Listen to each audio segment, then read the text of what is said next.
teams, 2 coaches of the year, and 2 programs looking for their first state title. We haven't seen the sun for most of the day, but you can guarantee we will see the Suns tonight as they take on the undefeated Kamaikan Braves here at Lamson Stadium.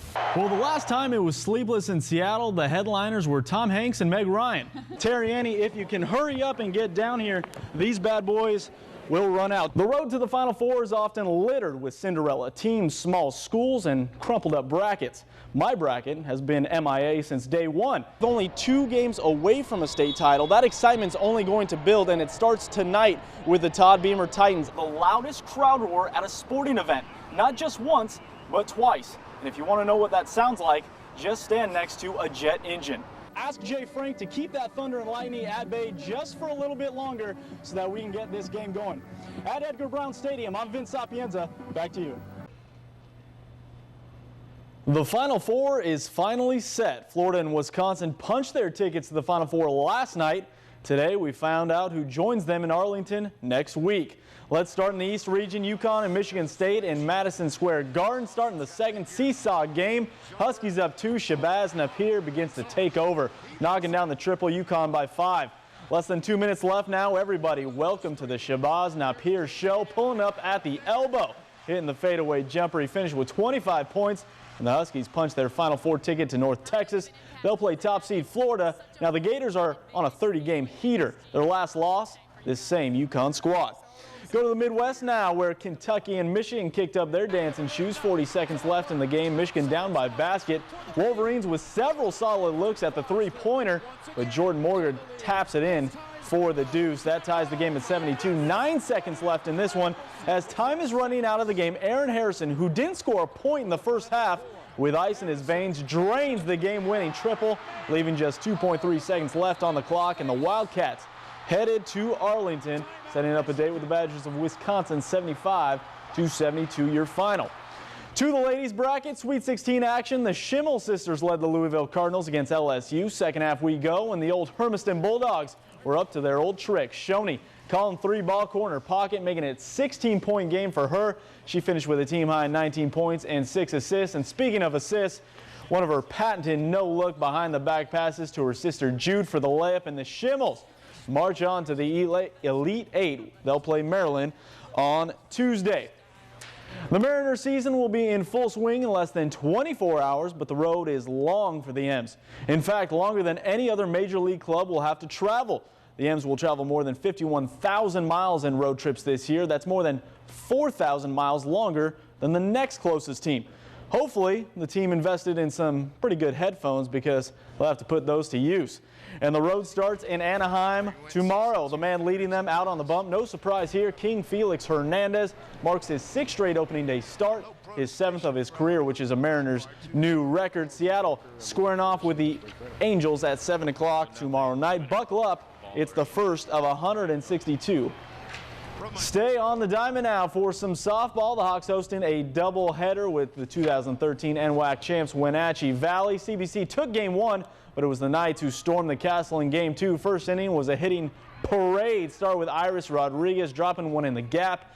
Good enough to bring home a pair of runs. That makes it 2-0. Couple batters later, Kinley Pope drives one up the middle, setting up a crash course at the plate. Marie Beagle ruled safe, 4-0 after 1. Bottom half of the frame, Liz Crooks dealing in the circle. The freshman gets Janelle Randall swinging, and the Knights get the split 9-2, your final. With the Major League season set to begin, every game we see, young teens are on the field as bat boys or bat girls or catching foul balls, and we ask ourselves, how do they get those jobs and who do they know? Well, we'll see here in the most anticipated segment in all of sports broadcasting, the invincible play of the day. It turns out it's their skills. And those skills were on full display tonight in San Diego. Padres yonder Alonso sends a screamer down the first base line, just asking for a bump on someone's head. But the Friars ball girl is quicker than Julie the Cat and the Mighty Ducks and saves one lady an expensive emergency room bill.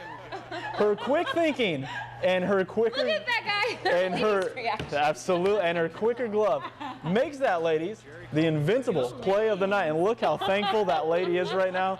She's like, I owe you a hot dog, I owe you some peanuts, whatever you want right now. And then she just goes back to it, just back to normal. Look at that catch. Wow.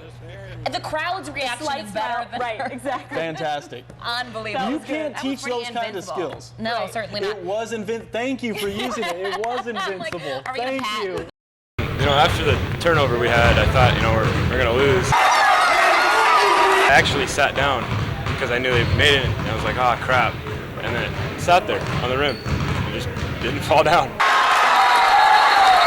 10 seconds remaining in the fourth, tied at 65. The Prosser Mustangs had a chance to upset the second-ranked team in 2A at home. But a Mustang turnover gives the Greyhounds a golden opportunity to end it in regulation. What seems like an easy layup turns into the most bizarre non-buzzer beater ever seen. I call it the Halley's Comet shot. I've been around basketball since I was 2 years old, and I have never seen anything like that. It was a finish most have and will never see, and one that could not be replicated. There's no way. Yeah, there's pretty much no way. Even weeks after it happened, it has become customary now for the Mustangs to start practice trying to replicate the shot. Oh, yeah, we try every day in practice, and it doesn't happen. So I took it upon myself to show them how it's done. Easy as that. Come on, boys. Let's try it again. Sure, it took a ladder and a few tries to get it to sit still, but it still works. Now, as we were filming, kids said they were able to get it to sit on the rim while we weren't looking, only to find out it was because the ball was flat, and that just doesn't count. One of those things I'll never forget, and I hope the kids never forget also. Now, it may be hard to forget thanks to Case and Blair uploading it to YouTube. The play has been viewed over 2 million times, and it even made SportsCenter's not top 10 list. Again, the ball doesn't come down. What's a ruling on this? Can we get a ruling, please? The ruling would be no basket, sending the game into overtime. Now, Grandview did win, but it didn't stop the chatter in Prosser. Yeah, that's pretty much all everybody was talking about. I mean, they all were like, oh my gosh, it's on TV. Everybody was telling us that it's on these different websites that we've never heard of. It's got Prosser in the national spotlight, which is always good for a team and a town. And that spotlight is as rare and bright as Halley's Comet. Vince Sapienza, Action News.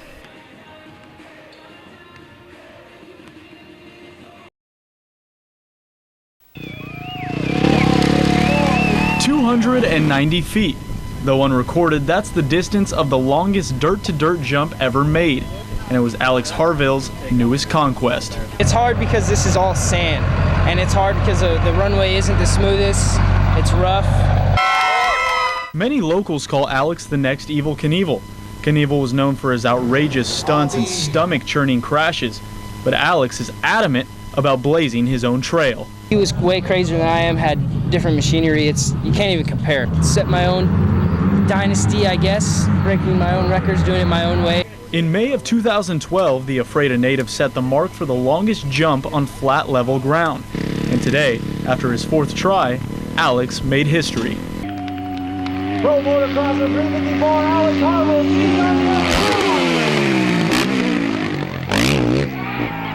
As soon as I hit and halfway through the takeoff, I knew I was going to be set, so I was all... Alex!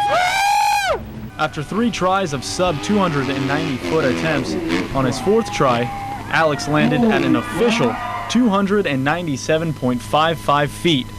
It's going to be great to have it's all official and no one can say anything, that it's all well documented. At only 20 years old, Alex says he's a racer first, but he isn't content with only 2 world records. I'm just going to chase more world records, you know. I'm going to find different ones, you know. I'm going to go away from dirt and ramp and find something cool to do, something, jump over something, or, you know, who knows? I mean, the possibilities are endless. 3 and 2. Not everyone gets a second chance. Came out to Bunderman. A 1-2-3 inning. It was important for me to, go back out and prove to myself that I could still compete at that level. After a 3-year absence from baseball because of Tommy John and shoulder surgeries, Jeremy Bonnerman was signed to a minor league contract with the Mariners. And on June 2nd, 2013, Bonnerman made his return. Swing and a miss, so his first batter strikes him out. It was a highlight for me. I remember that game more than I remember a lot of. I mean, I still got beat up pretty good, but it still wasn't, you know, that fact I was back on a big league mound, you know, doing what I love to do. Bonderman attended Pasco High School, where he became the first and only high school junior to be drafted in the first round. He debuted at 20 years old for the Detroit Tigers, but his biggest accomplishment came in 2006 during Game 4 of the ALDS against the New York Yankees. Filthy. I don't know why, but I stepped off and I was just like, wow, this is what it's all about. Like, in that game, he went 8 1/3 innings, giving up just 1 run, getting the win and clinching the American League pennant, and eventually a trip to the World Series. And I still, like, it gives goosebumps. I mean, it's just one of those days in your life that you just like, I've accomplished something. Like 27. 2 years later, injuries and his weight began to pile up, and after the 2009 season, he was out of baseball completely. I didn't realize how big I was until, or like how out of shape I let myself get, until I was looking at a picture and I was like, oh my God, like that's me. Like.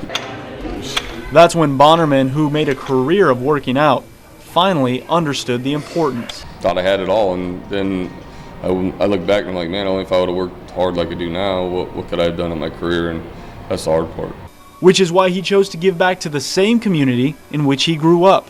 Bonderman opened up Aries Athletics, a high-intense facility for functional athletic training. Coming up, I didn't know anything about any of this stuff until I got into the playing pro baseball. So this is just a way for me to, you know, kind of give back and help teach kids that, you know, there's better training methods out there. Jeremy, keep the ball down. As for baseball, Bonderman tells me there's no chance of him going back. I need to be a dad, so I need to teach them to play sports or whatever they're into, and you know, spend time with them.